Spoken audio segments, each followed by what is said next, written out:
En aquest vídeo veurem com configurar el client OpenVPN per connectar-nos a la nostra Advanced VPN SSL. Primer accedirem al nostre SW Panel amb l'usuari i contrasenya de la nostra Advanced VPN SSL. Posteriorment, farem clic sobre la pestanya Connexió i descarregarem tant l'instal·lador de OpenVPN com el fitxer de configuració d'aquest.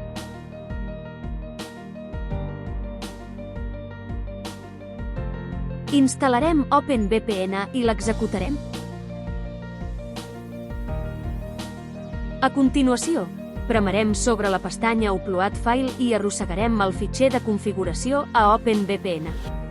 Introduirem el nom d'usuari i premarem Connect.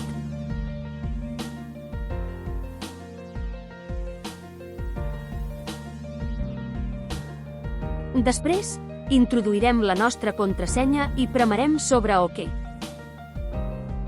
Ens apareixerà un requadre indicant-nos que no tenim certificat. Premarem sobre No mostrar i seguidament, sobre Continuar. Observarem com la connexió a la nostra Advanced VPN SSL es realitza satisfactòriament.